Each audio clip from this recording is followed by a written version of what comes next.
think people usually then tend to trickle and we can start.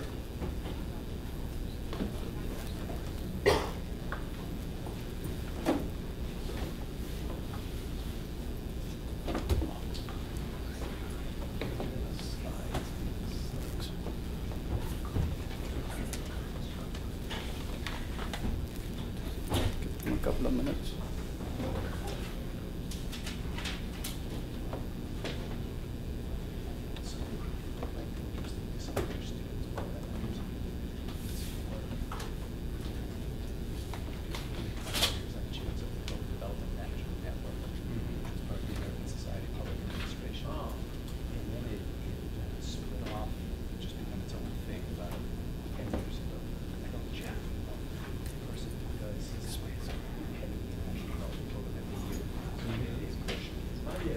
Also South Africa. Yes. Yeah. Very linked. Very linked. In fact, I'm a protagonist of his dissertation.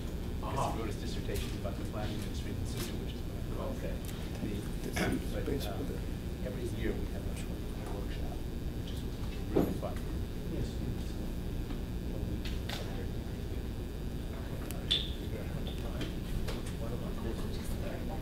You should encourage at least a couple of kids that they really like it. And you're welcome. I go every year and I like it a lot. Okay. Catch me at the end of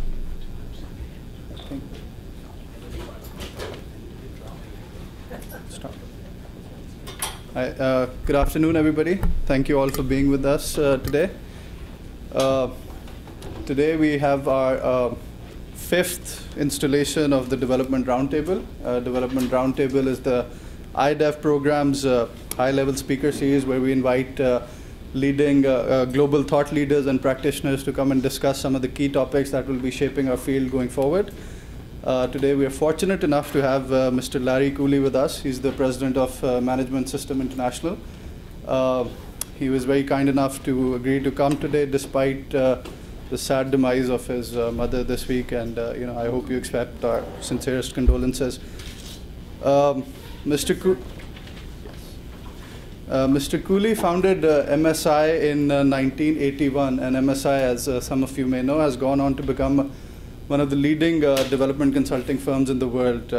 He is a specialist in strategic management, public sector performance, and organizational development.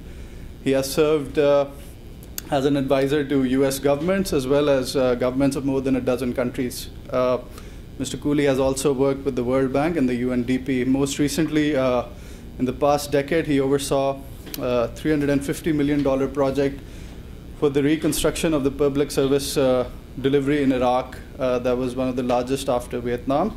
And he oversaw the public service sector delivery in Iraq, under which 105,000 civil servants were trained, reactivate management systems in 11 ministries, and formulate and pass civil service reform to institute a structure of effective service delivery and develop policy creation capabilities within that country. And with that, I would like to request Mr. Cooley to come and please address us today. Thank you. Thanks for inviting me, everyone, to be here. Just a couple of words by way of setting up this conversation. For those of you who followed this issue of public management in developing countries and the issue of what role it plays in post-conflict discussion, the answer is it's gotten much less attention, in my opinion, than it warrants.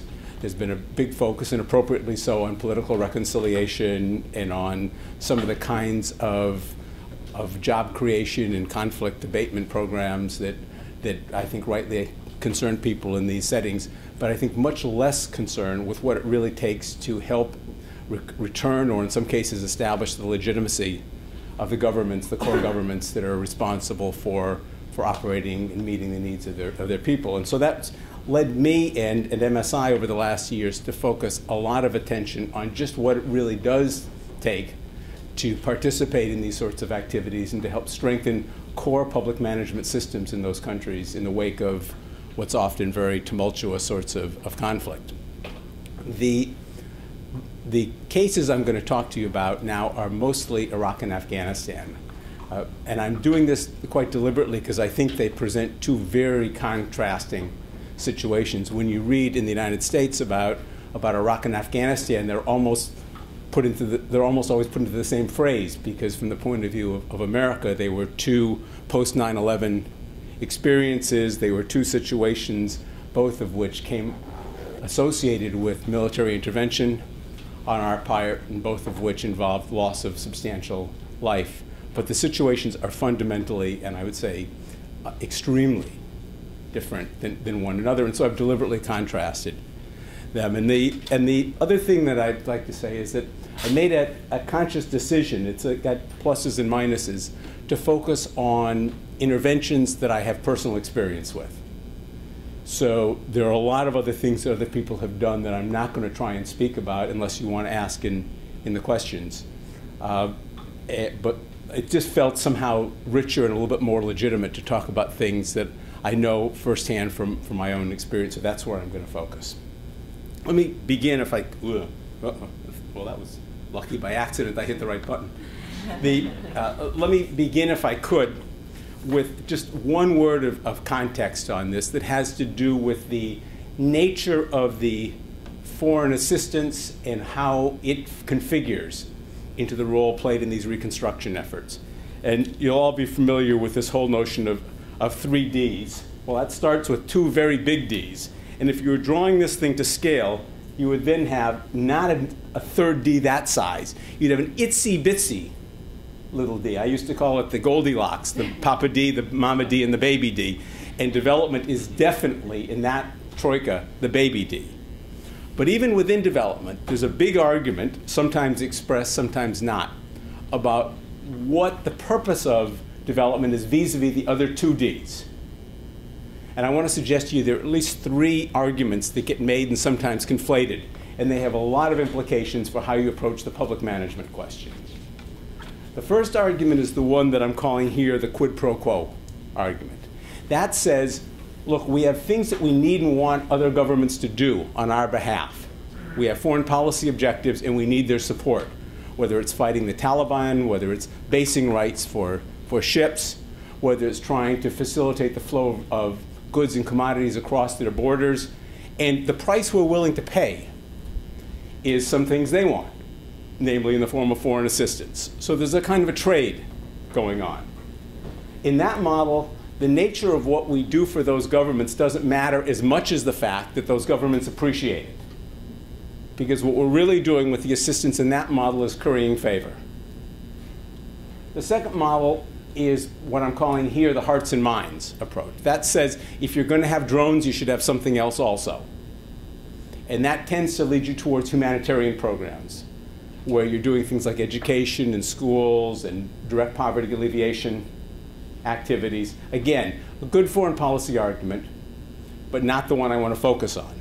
The third one basically focuses on strong institutions. That one says, if we're really serious about our relationship, our long-term relationship, and our national interests in many of these countries, it's fundamentally important that their institutions work for them. If their institutions work and are effective on their own behalf, they'll be simultaneously serving our interests because we'll have strong partners, effective systems, and stable settings. And so it's out of that notion of what foreign assistance does, what the Baby D does, that I would like to focus my comments about public management, since I think it's absolutely essential to that notion of what it really takes for institutions to work for the populations they're intended to serve. Let me start with what I might call one end of the spectrum, which is Afghanistan. So here's in a nutshell, the situation in Afghanistan. Really no effective history, no history of effective national government. Some people would quibble with little aspects of that, but I would say for the most part that's a fair and accurate statement. There have been various attempts, particularly under the king some time ago, to try and do somewhat better, but it's really fair to say that it's run through a variety of means, none of which most of us would call effective national government. Prior to the invasion in September 11th, Afghanistan was functioning, and to a considerable extent still is, with, I think, the lowest level of government revenue capture as a percentage of GDP in the world. I may be wrong about that, but I'm in the right category. It was 6%, and that's no government can run on 6%. And to make matters worse, that 6% was largely in the form of customs revenues collected at border crossings and not ever transmitted to the center. So if you said, what does the center of government in Afghanistan have to work with? Even if they had all the right skills, if they had all the right motivations, they have no money. That's the second problem. Third, they don't have all the skills. Why? Because there have been decades of brain drain out of Afghanistan. Look at the composition of some of the large international organizations, and you'll see a tremendous overrepresentation of very capable Afghans in those situations. That no surprise as to why. Basically, they had an inhospitable environment for their own work at home, and they found a place where their services could be better and more effectively used. Fourth point, when President Karzai came to office, he was dealt an extremely weak hand. Very few owed him anything, and his only real source of support was us. That's not a very strong foundation on which to build the legitimacy with your own people. On the military side, we've got the NATO forces that are operating with substantial authority at the beginning, but with very distributed responsibilities. If you want an example of how distributed this is, as an almost humorous case, the Italians were responsible for the justice sector. And finally, just when this was starting to get a little bit of momentum in 2004, Iraq really broke, and the world's attention moved from Afghanistan to Iraq. So if you were constructing something like the worst of all possible situations, you would construct something like Afghanistan. So what does USAID do in that situation? And most of the work, not all, but most of the work that I've personally been involved with, since we're an American organization, has been funded directly or indirectly by US sources. So I'm going to speak mostly in that context. So first thing happened was that because the US had had a very heavy hand in the negotiation of the peace accords, they took a substantial role in trying to help the Afghans implement those peace accords. And those things were originally negotiated in Bonn. So a lot of the early governance and public management activities started in the wake of Bonn and were put in the framework of trying to implement the Bonn Accords. We competed for and won the contract to be USAID's democracy and governance contractor and trying to help with those things. There were four major pieces to that activity from the perspective of our work. First was trying to help with the process of constitutional development. That included, if you can think back this far, all those lawyer jirga that were being held around the country where people consulted. There was a very extensive consultative process of looking both inside and outside Afghanistan for models. To my mind, of things that we were asked to work on, that was one of the most effective. In fact, if you'd asked me at that point in time, you would have heard a very optimistic version of the story from me. People really came together in a way I think they had not traditionally done. They asked big questions, they struggled over and sometimes came to conclusions around very big ideas about the future of their country. Second piece was the establishment of a Human Rights Commission. The UN took a leadership role on that, but we had an active role in trying to do things like document human rights abuses and try and figure out procedures to deal with them over time. Third was one that I worked on personally quite a lot, and I was back and forth maybe 15 or 20 times over this period, working on setting up a policy unit for President Karzai in the palace. I would have to say in the final analysis that wasn't effective at all, although there were points at which it looked like it might have been. It could be a conversation all by itself as to why it didn't go further than it did. If any of you are interested, I'll be glad to talk about that. And finally, there was a lot of discussion about rule of law that we were also involved in, both formal and informal rule of law. Some of it distributive justice issues, but a lot of it in the direct aftermath of the conflict, trying to set up something that would have legitimacy and trying to project the state into the places where it wasn't. Subsequently, there have been several things that have happened on the public management front there. One is trying to help build up the center of government. I would say any fair-minded view would have to say that's been limited in its effectiveness. Not zero, but limited in it. And again, we could talk about that. There have been at the same time efforts with several specific ministries. We've worked, my firm, with the Ministry of Foreign Affairs on that, which was traditionally a very strong Afghan ministry, but had fallen to almost rubble. And with what's called the High Office of Oversight, which is the anti-corruption agency. I think we can say that there has been some, no, it's not an oxymoron. It's not. No, again, if people want to go back in the conversation, I'll go back to that.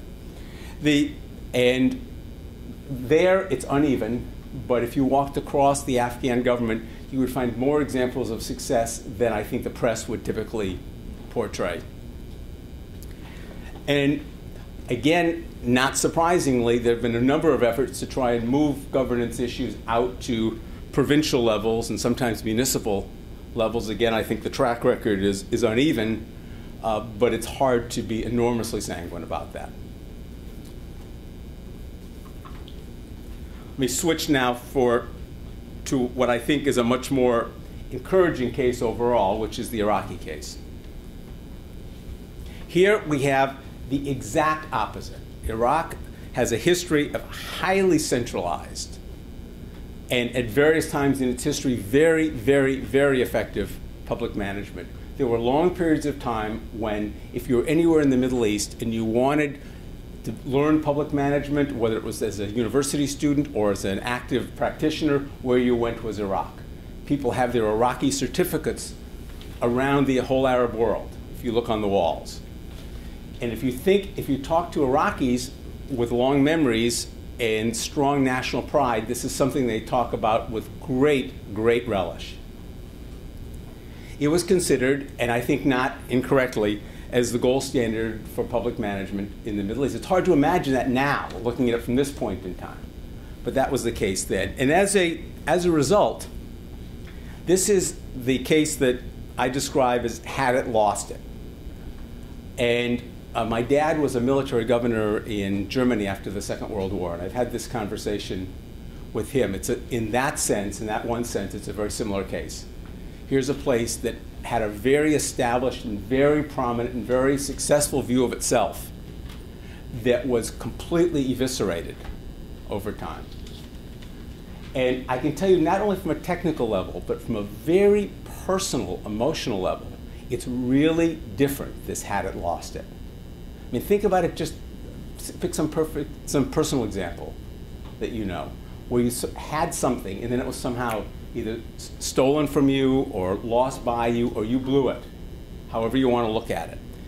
It just grabs you in a completely different way than if you're just trying to establish yourself for the first time. So when I went into Iraq, I'd never set foot in there. I've been there now maybe 40 times. I hadn't been there once before. I was so struck. People were so anxious to reestablish what they had lost, so embarrassed about having lost it. It was a completely different dynamic than all my years working in Africa and Latin America would have prepared me for. So I don't need to take you through the history, but suffice it to say that they didn't lose it all in one fell swoop. It was a series of things. It really was a kind of a perfect storm, where they went from being, in their own minds at least, and I think in the world's mind, here to being about as low as you can go. If you want to look at this in terms of some of the metrics, you see something like this. You don't need to be able to read all of this to see that the one at the very end is Iraq, the little teensy tiny one. This is 2007. These are countries in Asia and the Near East. If you had this same chart, I don't think existed 40 years before, but if it had, Iraq would have been somewhere around here. So somehow in that period of time, it's not just a slide, but a hugely precipitous slide. So into that comes the work that I know best, the work that we've been doing there. And it took the form of two very large projects. One of the things that I've come to understand, or at least to believe, is that development often proceeds with something that I've come to call development jujitsu. which is that with just a little bit of a resource applied in just the right place, you can flip this really big problem. I don't believe it anymore. I just don't believe it. I think that for the most part, big problems require big resources. I'm not saying there are no exceptions to that, but that's what I think is a general rule. Now, this is in my entire career, and as you can see from all this white hair, or no hair at all, I've been doing this for a while. In my entire career, this is the only time I've had a resource that I think is really commensurate with the problem that we were trying to solve. It wasn't too much, it was a lot, but it wasn't too much, but it wasn't too little either. It was adequate to do the task that we were being asked to do. And that meant that it was the largest public management project funded by the US government, at least since Vietnam. We ended up with a team of 350 Arabic-speaking professionals, many of them Iraqi, some of them returning Iraqi, some of them Iraqis who never left, and others, in several places around the country, but mostly in Baghdad. And the focus in the case of our first project, this project called TATTWA, which means development in Arabic. In this first project, our focus was on trying to rebuild the core functions of the central government. I mean, I'm embarrassed even to voice an objective as large as that, but that was the objective. And more tangibly, the way this manifested was because, remember, Iraq is not a poor country. Iraq is an oil-rich country. So in the ultimate analysis, the Iraqis have the money to implement an ambitious national program. They just didn't have any ability to mobilize that. So the focus, the concrete focus of what we did, ended up being on what we called budget execution, which was the ability of the Iraqi government to effectively, efficiently, and honestly put together and implement a capital and a recurrent budget. That meant planning projects and executing projects. It meant hiring people. It meant setting up project management systems. It meant setting up personnel systems and IT systems, all the things you would need to do to run a government to do the things that government's expected to do. That project ran from 2006 to 2011. There was in another competition. I'm proud to say we won again. This one is called Tarabat, which means linkages in Arabic, and that's exactly the focus this time around. The focus this time, as I'll elaborate in just a minute, is on the way these different parts of the puzzle fit together, not just on how well each one functions. And then there have been a whole series of other public management things in Iraq that we're not directly responsible for, particularly things working on local government. So the TATTWA project, this is the first of the two projects, and the larger of the two, had basically three goals. The first was to train or retrain something over 100,000 Iraqis.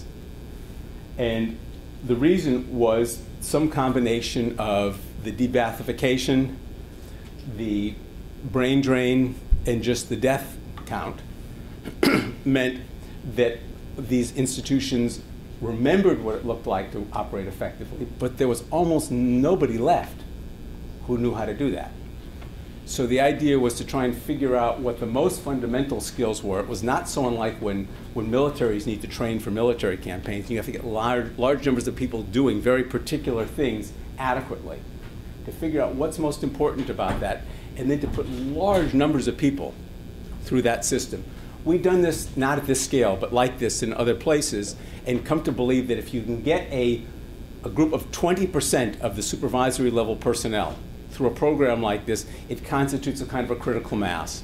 That's enough that each one can help enough other people and have enough control over the systems that you can move it forward. So 100,000 is 20% of the 500,000, the 500,000 supervisory level officials in Iraq. So we set that as a target, and that was goal number one. Goal number two focused on the fact that this is not a one-time need. This is a perpetual need, and people keep coming into and out of the system and need to keep moving along, not just new people, but new skills. And so there was a big emphasis on trying in the ministries and in other adjunct facilities and universities and private firms, trying to set up an ability to refresh these skills and provide ongoing support to the government. And finally, and very importantly, there was an emphasis in working in a number of the ministries in trying to actually get the new systems up and running. The idea was that somehow it was unrealistic to think that by training, people were just going to go back and do these things. If we were going to do this, we needed to work hand in glove with the ministries to get those systems operational. So we had teams in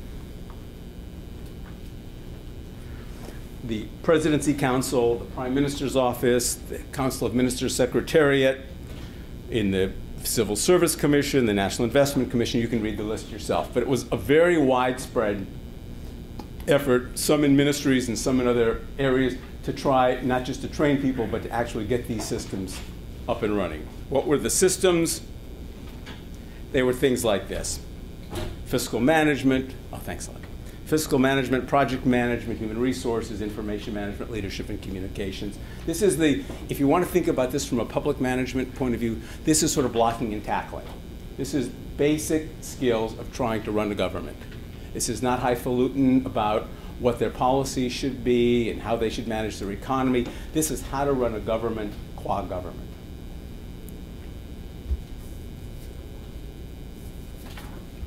So what came out of that part of it? Well, again, we ended up over the 5 years training or retraining 108,000 civil servants in what ultimately was 56 peer-reviewed courses. We did this together with some support from the U.S. National Academy of Public Administration and several Middle Eastern universities. I'm pleased, and I think the Iraqis are pleased with these materials that came out of this, and we're actually now trying to see, since all these things are in Arabic, if they don't have some applications elsewhere. 100% of that training is now being done by Iraqi trainers and by Iraqi institutions. There's civil service training centers in 4 cities, 5 ministries, and 7 universities. As part of this, they developed their first modern era national development plan, a $100 billion development plan for the country, which was very widely debated. I don't think that had ever happened in Iraq before, all up and down the country. And eventually approved. They adopted a number of what I think people would accept as best practices, or at least good practices, in procurement and project management that became standardized and automated. The Civil Service Commission came together and drafted a civil service law. Statistical capacity went from the lowest decile to the top third. So by most tangible measures, there were some really concrete things that came out of that period, unlike the case I was contrasting it with in Afghanistan before. Now I'm on to the current project, which is trying to extend that momentum a little bit further, particularly in 3 areas: civil service reform, national policy management, and administrative decentralization. In civil service reform, a big piece of this is trying to go from something that's aspirational to something that's implemented. Because under TATTWA, there was already the development of draft legislation.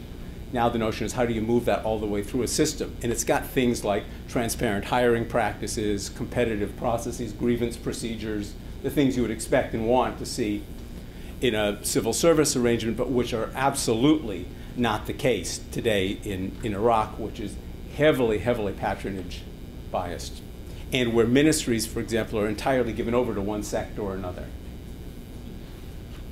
The national policy management dimension, I can't honestly tell you how that was prior to this work. I can't get a straight story out of anyone on this, but there now is I think the beginnings of a really good policy apparatus that they've allowed us to help set up in the Prime Minister's office and the Ministry of Oil, to try and not simply be day-to-day, but to have some forward vision of where they're trying to go with some of these systems, and to really use that as a basis for ongoing decision-making.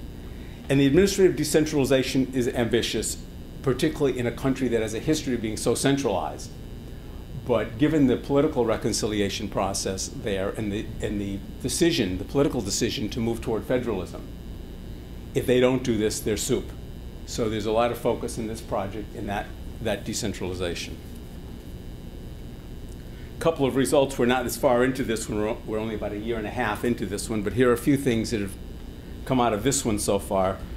I was really impressed with their first annual review of implementation of the national plan.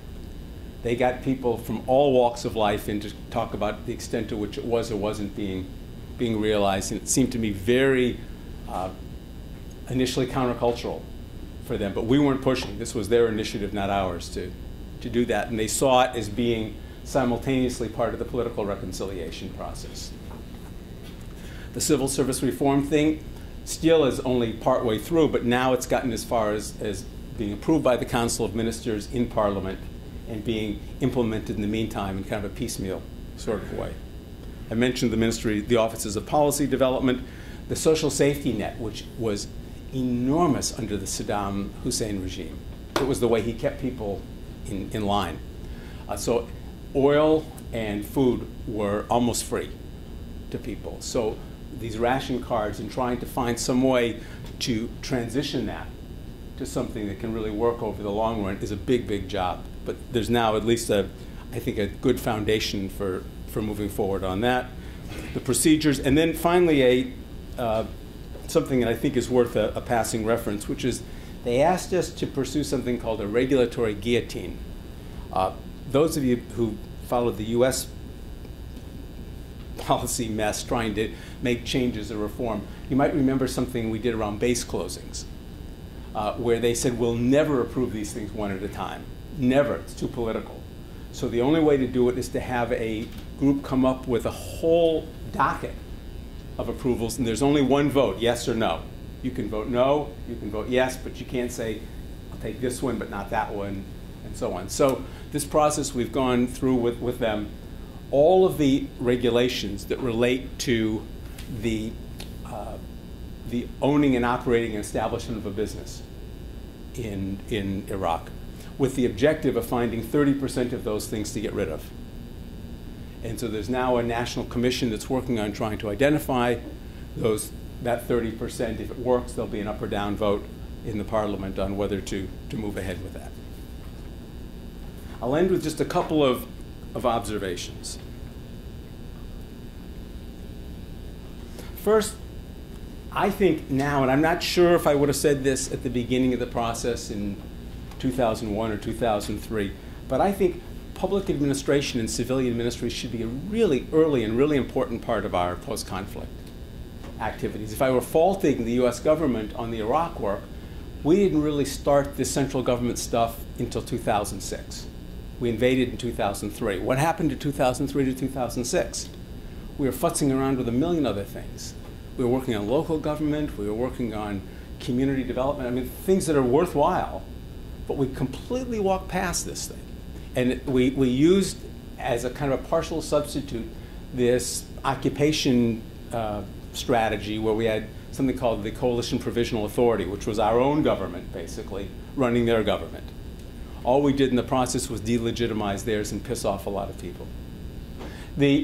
So to me, there are really four pillars of a post-conflict reform activity. Of course, there's security and political reconciliation and jobs, but I would put this public management stuff right up there with them as the fourth, and at least as important as the other three. The second thing I'd say as an observation is that it's so tempting when you're in one of these post-conflict settings to see it as a window of opportunity for all kinds of reforms. It's so tempting. And if you looked at this Coalition Provisional Authority, you would have seen the most extreme version of that I've ever seen in my life. Every Tom, Dick, and Harry who came in as a senior advisor for some ministry had some pet idea they thought would be perfect for the Iraqis. Maybe it was going to be voucher systems in education. That's my favorite one. Somebody who'd been an ex-chair of the school board in Houston came in, and he just thought that was great. But every ministry, the guy who was running the Ministry of Oil had a notion about how oil leases should be dealt with that he wished it happened in Texas, but it didn't happen in Texas, so he was going to try it in Iraq. And it's really tempting because their systems are debilitated. And you can say, we'll never have an opportunity like this to help them do the right thing. We did the wrong thing, here's their chance to do the right thing. But the ability of fragile systems to digest reform is very, very, very limited. And I now believe you have to just bite your tongue on this stuff. Get the systems up and running again. Get the government able to deliver. In the process, you build some credibility for yourselves. You learn something about the place that you're in. In the meantime, people are at least getting some basic services from their government, because at the bottom of this whole thing is an issue of legitimacy of their government. I think that's easier said than done. It's just so tempting when you've got a place where the window's so wide open to try and run right through it. Third, I learned a big lesson from especially from the Iraq work, but I think it applies equally in maybe even more in the Afghanistan work, and that is that trust is a huge issue. I mean, really, if you hear all this talk about social capital, for me, social capital and trust are almost synonyms. And so, if trust is in such scarce commodity after one of these sorts of things, what does it take to try and help them reestablish that level of trust that's going to allow the enterprise to go forward? And I thought when I started that really what we were going to have to do is take what we know about organizational development and institutional change and process and basically water it down, because the situations were difficult. And my logic was, you can't do the things you would really want to do as well as you'd like to do them because, fill in the blank. I came to believe not only can you do them, if you don't do them, and in fact, if you don't double down on them, you're not going to solve this trust problem. So really, in terms of my own work, and I've been doing this for a while, I think we pushed the envelope further on some things that I would consider best practices than I've pushed them anywhere else. Not because we were somehow valiant about this thing, but because you couldn't succeed otherwise. You couldn't succeed otherwise. Things like I've listed up here, like really taking the time to build relationships before you jump into something. Things like really being demand-driven. I mean, not having an agenda that's your own, even if you're kind of hiding it in your back pocket. Really trying to figure out what is it that they're trying to do, and how can we help them do that, and how can we make sure they know that we're trying to help them do this. Things like, at least at the outset, focusing on public administration and not on the content of the reforms. We're not telling you what your country should be. We're just trying to help you make these institutions work again. Doing what you do in Arabic, in this case, or in Farsi, or Dari, sorry. Trying to, as much as you would want to, subordinate the sense that we need to do more analysis. I mean, of course you should. But people have just gotten beaten up terribly in this thing. They're not interested in another report. They're interested in something tangible that's going to start moving forward. And if you're going to do analysis, somehow find a way to do this quietly in the course of delivering something real. When I say real, I mean really real, like the electricity stays on longer, or like kids are in school, or like the drugs are getting where they're supposed to get. That really means focusing more on process consulting than I would have imagined. Because somehow the way these decisions get made and who feels some sense of ownership about them is terribly important, especially, I mean, you could say that's true anywhere, but it's even more true in these settings because of the trust deficit. The transfer of budgetary responsibility. Now, this just wasn't practical in Afghanistan, but in Iraq it was. If this is a country that's going to go back to being a wealthy country, these things have to transition onto budget as quickly as possible. In budget cycles, this is a detail, but it's important, budget cycles are long. It's 18 months or 2 years before an idea now shows up in money then. So if you're serious about getting this on budget, you have to start very quickly if you expect it to be in next year's budget or in the budget after that. So having an eye on the budget and how these things find their way in is very important. And finally, but definitely not least, is making sure that the credit for any of these accomplishments resides fully and entirely with host government actors. Because nothing does more to erode their legitimacy with their own populations than for it to appear or be the case that these are our initiatives, not theirs. So if you take that to a kind of what's going to happen, here's what I think. I mean, I think if the Iraqis don't eat themselves up politically, which continues to be a legitimate fear, I think Iraq will reemerge as a really important middle-income country. That's where they should be. It's where they once were. It's where they want to be. And I don't see any reason to think they can't be there again. But they've got a lot of political stuff that I don't, frankly, have any special window into any more than you do that could be the undoing of that. I think and pray about them a lot. And I think the situation in Afghanistan is much more uncertain because of all the reasons that I said. I don't think that's hopeless. I wouldn't want to leave you with that view, but I just think it's not Iraq again. This is a very different situation, and this is much more like building what wasn't than it is like reestablishing what was. Let me stop there and take any questions that you might have.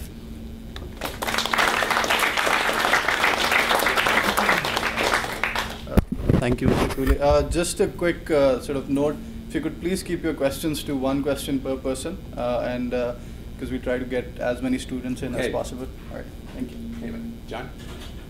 First of all, I admire what you've been doing all these years, I really do. But let me ask you a very general question. Where democracy fits into all of this? It seems to me generally that the post-conflict literature kind of focuses on democracy and on election, and this is, as you say, Yes. on the state. And that even where it focuses on democracy consensus building, as in the lawyer Turkish, it's one shot and done. And isn't there a role for society to kind of be the continuing manifestation of that consensus process in places like Iraq and Afghanistan? Yeah, I wouldn't change a word of what you just said. I agree with that exactly. And I think that as a development community, we made a mistake, I think, when we picked this democracy and governance terminology. Because what people, the general public, understands is democracy. And so the democracy conversation has tended to crowd out the governance conversation, and I think it's also impoverished the governance conversation by not keeping enough of the democracy dimension in the conversation.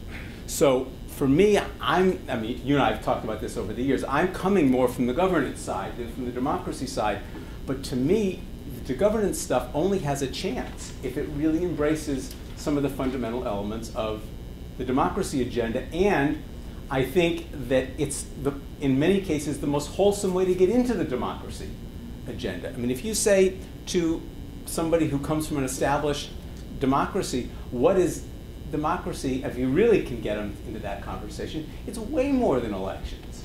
But because elections have a kind of a tangibility to them, I think it's all too tempting to fall into that. And we did something, just to show you one more example of how this democracy governance conflation, or lack thereof, creates issues. I think, I didn't work much in the Balkans, but I think we learned a couple of wrong lessons, we the United States learned a couple of wrong lessons in the Balkans, and they had to do with the role of ethnicity in post-conflict reconciliation. And that we thought that the best way to help these societies heal was to acknowledge ethnic groups as being basically political entities. I'm not saying that was entirely false. There was some reason to believe that, but we reinforced it. We did things by saying, okay, we want a council. Okay, we need 3 from the Sunnis, 3 from the Shias, 3 from the Kurds. Okay, we want to have ministry control. All right, we need the Sunnis to take responsibility for these ministries, and well, gee whiz, I mean, whatever tendency there was of the society to splinter just got completely accelerated by that. We should look for any possible alternative to that. Maybe we would have found none, but I don't believe it. Because looking at my own team in Iraq, and again, I'm drawing more from Iraq because I think it's a more positive situation, at least right now, on this.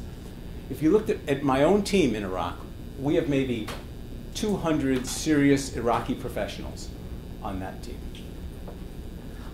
When the living accommodation in Baghdad is a compound, so we're all living together. I've been there a lot. I know these people really, really well now. And so every meal we're having conversations about whatever it happens to be. There's not a one of them that doesn't have intermarriages in their family. There are very few that grew up in a neighborhood that wasn't somehow mixed in one way or another. They all had classmates that were of different ethnicities than their own.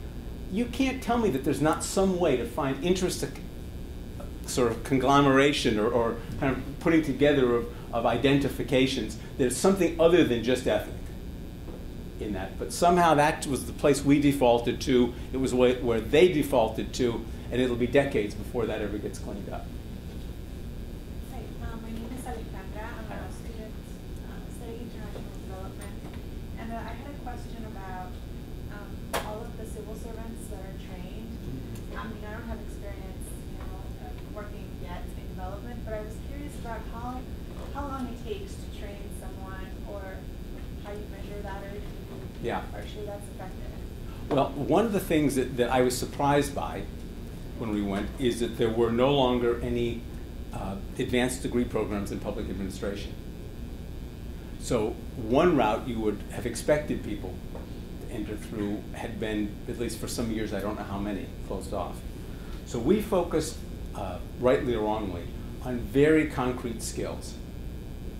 And we had a maximum length for a given training program of 2 weeks. So the skill might be, how do you do a job classification for an HR person? Or the skill might be, how do you assess a capital project?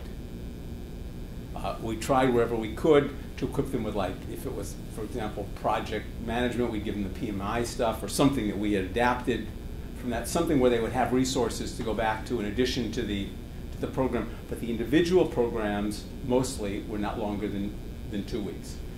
Then after a while, it turned out that a lot of people had jobs that were more than one of those skill sets. So you started to get the same people multiply. Then we wove some of these things together into I forget what we call them, but let me call it like a learning cycle. So the same person might do 4 or 5 or 6 trainings on different aspects of project design, project management, project budgeting, and so on. And it would be an accumulation of things where the individual becomes the unit, not just the course on this. But the basic answer is we didn't do any long-term training. Oh, sorry, I take it back. We sent 110 Iraqis outside of Iraq for master's degrees. Originally we were going to bring them here, and then the English language level was too low. And so we sent them to Arabic-speaking programs, but I think they were well served by those programs. So except for that, these were all 1 week, 2 week modules. Paulette Lee, communications consultant. Most of my work in international development has been done in sub-Saharan Africa, so there may be some differences here. But, me too. Oh. I've seen an awful lot of studies and reports and plans and agreements and trainings, and your question is a really good question, because USA does not, in fact, measure effectiveness on a long-term basis, and it's problematic about that. So that's just, in my experience, that's what I've seen. So that's just a quick answer. But my question to you, Larry, is at what point, or do you have to consider, or where do you consider the socio-cultural barriers to you even being in there using, it might be Western language, saying, we're going to, Ethiopia has a ministry of capacity building. How would you know to go in there and where do you get the cultural nuances and apply those to what the very basis of what you're doing? You're not going to like this answer, but we didn't try at all. We didn't try at all, and we didn't try at all because, I have to split out Iraq and Afghanistan on this. In Iraq, we didn't try at all. We didn't try at all because Iraq wants to be Switzerland. Iraq doesn't, really, they want first world. That's what they're aiming for. And they think anything that dropped them off of that trajectory was a wrong turn in the road. They want to get back on that road. This is the same experience I've had working in Qatar and Dubai and places like that. Now, Afghanistan is a different thing. For example, we worked a lot with the Ministry of Justice, and I would have to say with very limited effect. Then they had to start working with the informal legal system. And there's grounds for an enormous amount of humility, because clearly we're not bringing in the system's theirs. It's just trying to figure out how to help them in a kind of public management way roll that out when it's been so broken up by the conflict on this. That's worked great. That's worked. So I wouldn't have given you 5 cents for the chances that that was going to work. But that's worked extremely well, way better than our formal system stuff in justice. But that wouldn't, we wouldn't have, no way that would have worked in Iraq. Professor, let's take a couple of students and then come back to them. And also just, you guys have mics on your table, so if you can just push the button. And just, yeah. Too late. Yeah. Daniel Fullerton from the Public International Law Policy Group. Kind of going off your Balkans example where you have the ethnic entities acting as political entities, we see in other states like Burma where these ethnic minorities are making a push for federalism and increased local governance, but with international aid and development, there's no existing infrastructure for capacity building and governance at the local level. When they do, it butts heads Right. at the national level. So what advice or recommendations would you Well, give? I don't know Burma, so I won't offer any advice there. But I will say that I think this is a very tender issue. I don't think there's like a somebody shouldn't memorize the catechism and go out and try and apply it. Trying to find the way to balance these things I think is really tough, because you have a lot of places which are predominantly one group, not exclusively, predominantly. And if you're not careful, what happens is the minorities in those places get completely pulverized. Completely pulverized. On the other hand, you can't simply come in and overlay some new construct on a bunch of people who have a very well-established way of trying to make decisions among themselves. I don't think there's, myself, I don't think there's any alternative but to really get in the trenches and try and work it out bit by bit, item by item, area by area. I just don't think there is. Because every time I've seen somebody come in with one of these grand schemes, it's been wrong. And if you at least start with this do no harm concept, I think there's a chance of doing a lot of harm that way.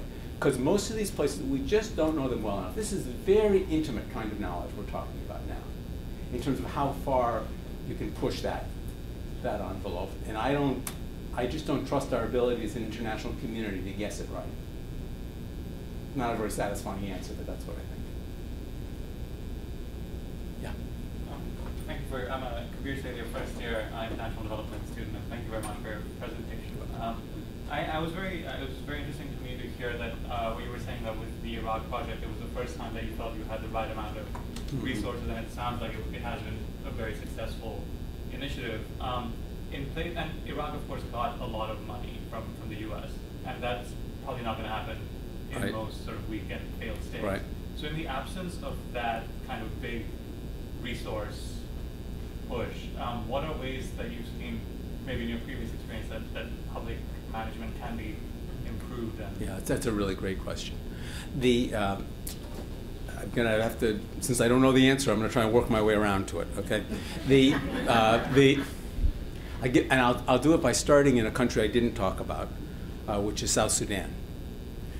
We've had an ongoing effort there too, not like this, but we were asked to do a very comprehensive assessment of what it would take to stand up the new government in South Sudan. We were asked by their government to help them do that. And there, as maybe several of you know, I know John knows, I mean, you're really starting from a foundation of, not to put too fine a point on it. And so here's a government coming from no government. And so you in trying to figure out what one would do, excuse me, if you really tried to architect what's necessary, it would be so far in excess of what the realistic resources are to do that, that I think you just give up in disheartenment. I don't know what you would do at that point. So we kept pushing people by imposing constraints on the exercise, because it's more honestly, it's more psychological than methodological on this. But I just felt like if there ends up being this big a divide between what people think is needed and what they think is possible, given the resources, that they'll just paralyze themselves with a disconnect. So each time our team would go a little bit further, I'd constrain it down a little bit farther in terms of what I thought was going to be available. Well, what if you only had this, and what if you had that? And it's amazing how resourceful people get when they're really when they're really pushed. I don't want to undermine my own basic argument, which is I really do think it takes big resources to do these things, but what if they aren't? If they just aren't there? If they aren't there, you got to do with what you got in this thing and figure out what's more important than what. Now, this is again a little bit of a change of heart for me. I think eventually countries have to grow their way out of the problem. If they can't generate enough resources to run a government, they're not going to be able to deliver on this thing. So even if it's not the thing, if you can stand the political heat of not dealing with the most populist desires first, I think you need to work on the things that are going to generate revenues, because it's the only way to get enough momentum going in the machine.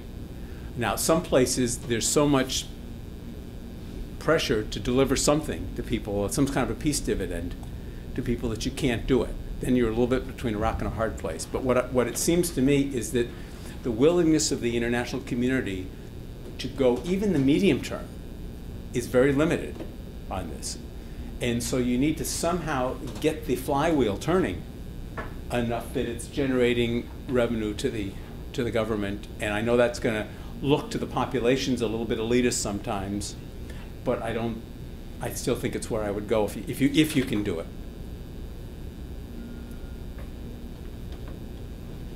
Yeah, I mean, Larry, you've shared with us an extraordinary story. A couple of things that you said really stand out for me, and I want to, it's a comment with a question at the end. You commented earlier, the slide just before that one, that you said avoid the impulse to reform. Yeah. Mm-hmm. But in some sense, unless Iraqi history stopped in the 1970s, it didn't.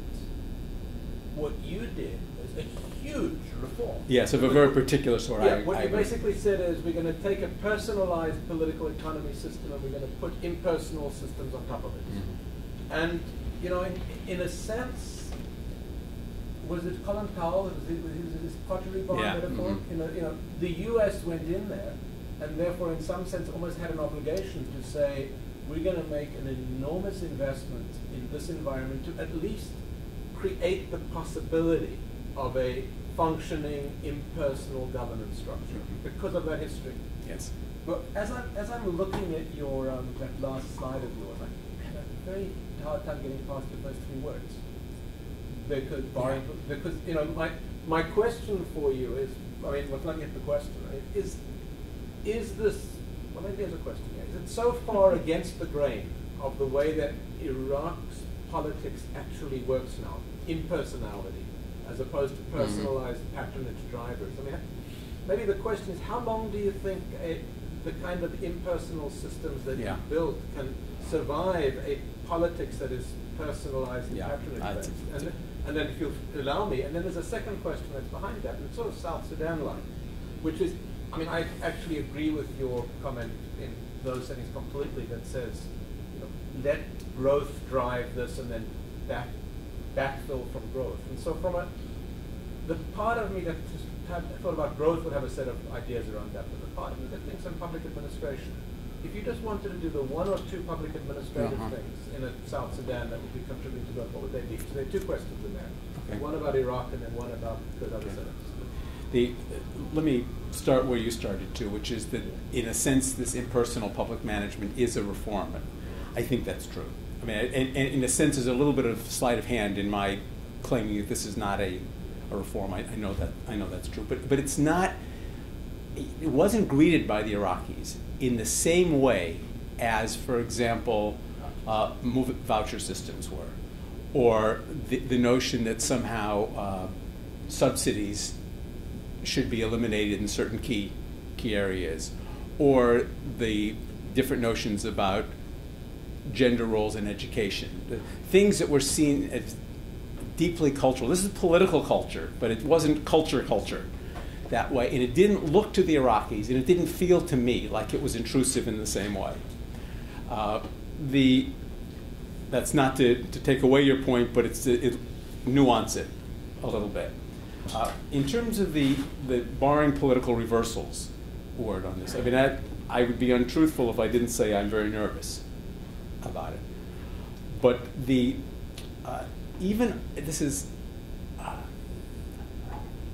I'm not sure how far to push this, but even under Saddam Hussein, who could win the Tyrant of the Year award, right? I mean, you don't get much more tyrannical than he was. There was a lot of technocratic emphasis in the Iraqi system. If you talk to Iraqi irrigation engineers, if you talk to people who are running the oil sector, people who are running the electricity company, they had a very strong technocratic predisposition that was not obliterated by that. And if you talk to the people who are very widely respected, who are often ministers now, these are people who, a lot of them were physicians, or they were, the predominant one is engineers. And yes, okay, there's this whole other political class that honestly I don't have much contact with, because they're not in government, they're sort of putting pressure on government, and it's about them I know nothing, really. But there are a lot of people in senior positions in government that you could have this conversation with easily, and I now know them well enough. I mean, they've slept over at my house. I know them now. I believe them on this. I really think this is not trying to push Iraq up a hill with them. Now, whether they can manage their own system, that's why I'm as nervous as I am. I don't know that they can. If it falls apart, that will be why. And all I can really say in terms of the international community is I think this is another place where we need to work hard not to make their problem harder. The South Sudan issue, I think if I were working on the side of trying to enhance government legitimacy, I'd probably pick the thing that's most tangible. So I'd probably do something in health. I'd probably pick an eradicable disease and focus on it, or I'd pick water supplies. Something where people are going to see that thing, and it's not months removed, it's weeks removed, and where the government can put a flag on top of it. You're never going to be able to catch up. I mean, the needs are so great, and the resources are so small, but if I had to pick one, I'd go for visibility, tangibility. It's a completely different question and how it relates to Afghanistan and also to the United States response to Afghanistan. The current political discourse is all about we've done our duty in Afghanistan and we're going to leave, and now it's the responsibility, which is essentially the third point that you made, that the currying favor with the government happened, didn't happen, the humanitarian response happened. That was what really got people in America sort of charged up, especially with respect to women and girls and education. Americans suddenly thought this was a legitimate thing to do. And now we've strengthened the institutions to the point that we could, and we're out of there. Right. And clearly that's really not the case, but we still are out of there. So in that sense, what then should the residual response be, given the fact that the flow of money is not going to be in any way close to what it is in Iraq? It's similar to the two questions about what if the problem's this big and the resources are that small.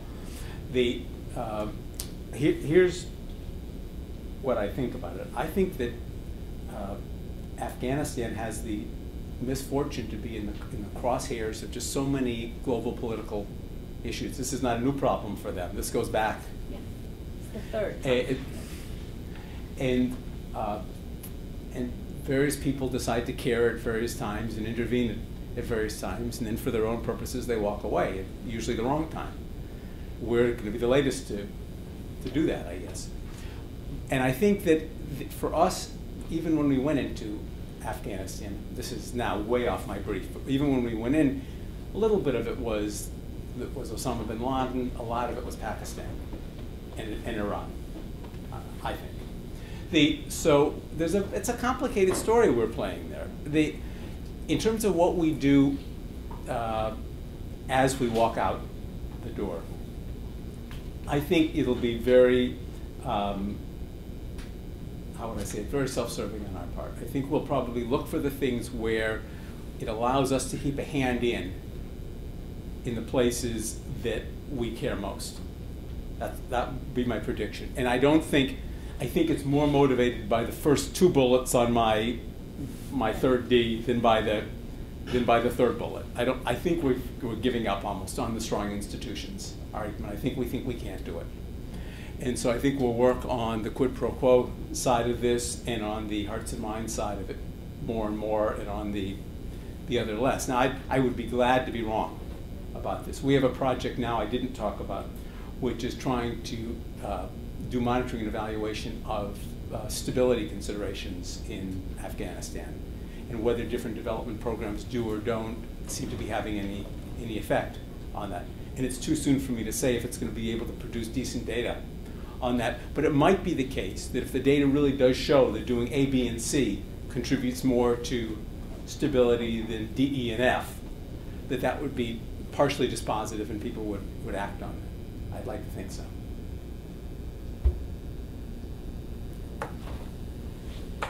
One more question. I think you're good. Great. Again, thank you so much, Mr. Jujitsu. And thank you all for being here. And hopefully I'll see you next week when we have our last development roundtable for this fall. We're going to have a discussion on United States as a developing country by Professor Mike Walton, who's joining us from over at Kennedy School. So hopefully I'll see you all there. Thank you very much.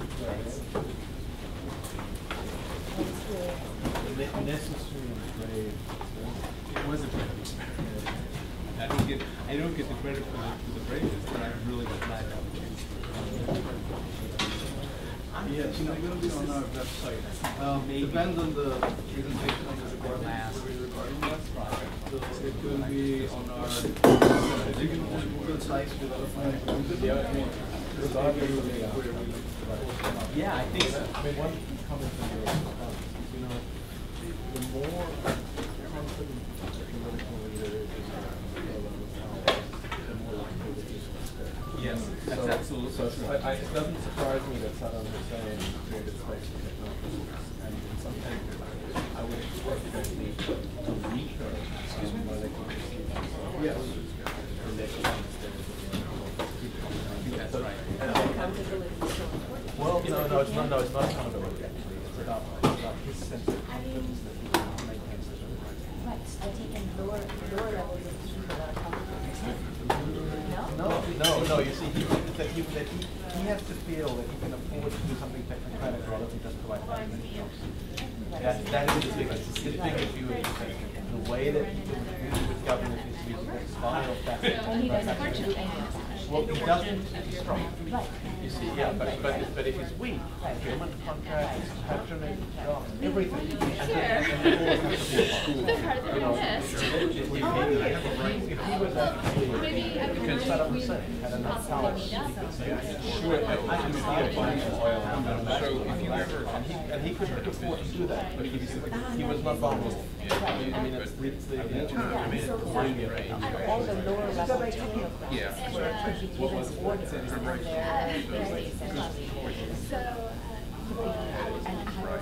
it's not so much that they were overworking about it, that he wasn't actively saying, look, I want my friends in that job.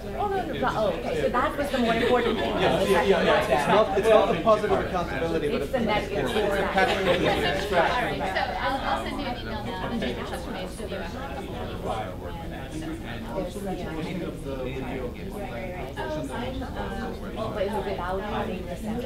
It's wrong.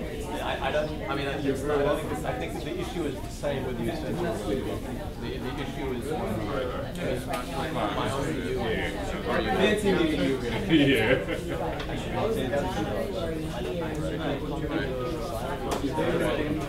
Has got politics as well.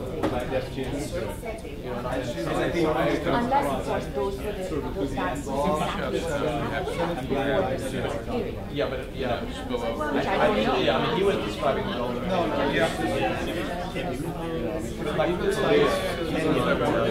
Absolutely.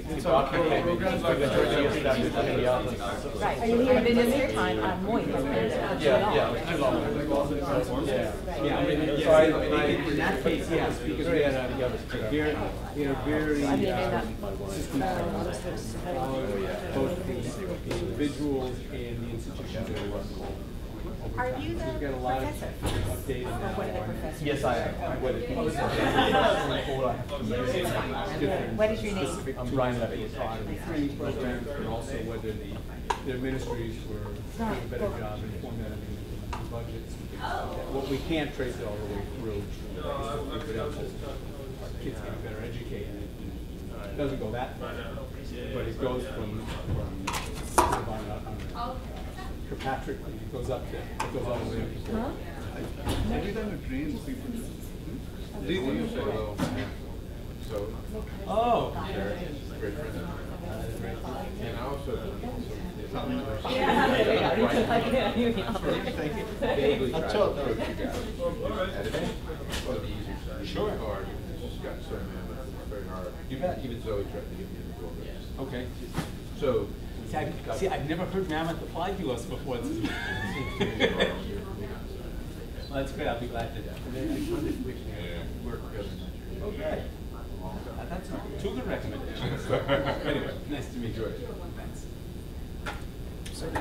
Unless you're running. No, I'm okay. I'm Brian. I'm a grad student. Hi, Brian. Nice to meet you. My question was, how did you get to the provincial level? Can you address their civil servants? Yeah, well, you see, most of the provincial, two systems in a row, most of the provincial civil servants are actually deconcentrated employees of the central ministries.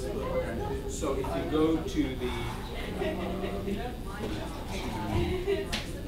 province X, people who are working for the ministry on agriculture, probably employees of the Ministry of Agriculture from Baghdad, assigned to province X. So there's a natural flow of how you do that part of it, because it's really just helping the central ministry build up its capabilities in each of the provinces.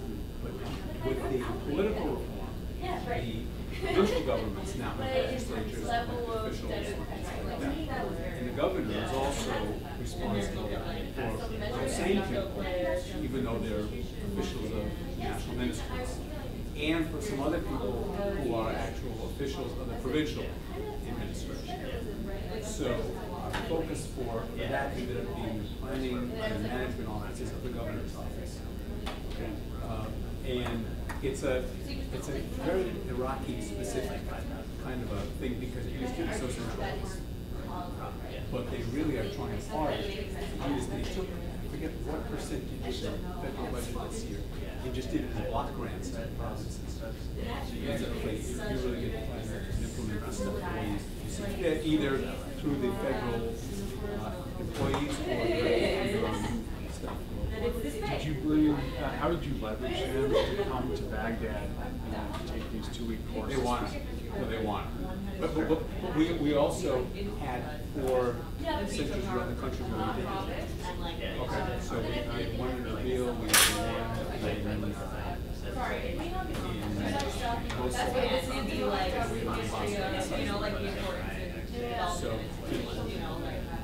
I mean, sometimes at a tactical level it's difficult to get someone to do what you want them to do, but if you had, if it was a desired program. People wanted to do, one of the things that in this kind of a setting, we're really anxious to furnish the own skills. And it wasn't clear that there was promotion associated with the program, but people, I think, legitimately say, heck, the more training I get, the better off I'm going to be. And what happened, this is really, to me, sad. Not so much with Saddam, but after the sanctions started in 1991. So Saddam pushes folks into Kuwait. We knock them back. We don't invade Iraq then, but we do basically put sanctions on Iraq. And what happened then is everything froze. Nothing, no new technology, no new learning, nothing. It was slow before that, but it was completely non-existent afterwards. So if you walk into the Iraqi ministry in 2003, what you see is almost exactly the same equipment, the same skills, and everything as a long time ago. 91, or maybe longer, but for sure nothing new since 91. And so people were starving for anything that connected them to the outside world, their best practices, or anything like that, because they felt like the whole world's moving on and we're stuck right in this place where we were. So it didn't take much of a nudge. Okay, that's reassuring. Better answer than I expected when I walked in. Okay. Thank you. You sure? Very well. Absolutely. Daniel Fullerton, thank you. Are you still doing work in South Sudan? Yeah. Okay. Because the government of South Sudan was one of our clients that I worked with. Well, we've got two projects we're doing there. One of which is, one was a kind of a Same time, 12:30, same day. we did all the monitoring evaluation and a lot of the contract analysis. That's how we did that thing on standing. What we're doing in that project is That should be very interesting. Actually, the professor sitting over there. one of the things we're working on is It was a long time a piece of reconciliation. and they're working together on a project. Professor Lloyd Nelson and Sandy is also there. Basically, when you're saying that the systems that we have that are already in the US now, they're very similar to the rest of the country. In fact, we're like in this perpetual travel of poverty in certain parts of the country. As they're slowly moving towards thinking about actually, are you seeing the international aid community look at it differently? I don't know. Yeah, You know, I mean, we 2 weeks. But we provide the logistics support. Right? Not the Actually, substance for that no, big I. investor conference that happened here, a few months ago. I wasn't at it. Our people said that it sounded like a lot of people were serious.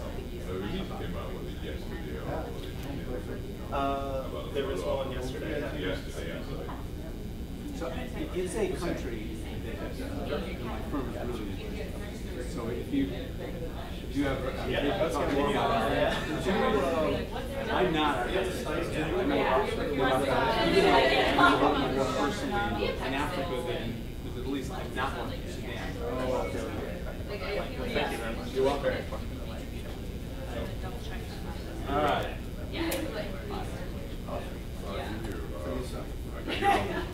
I'm not. I'm going to be gone for a little while and then back. You got my mail. I got it. No, I didn't. No, I didn't. Thank you. Okay. So regards to everybody.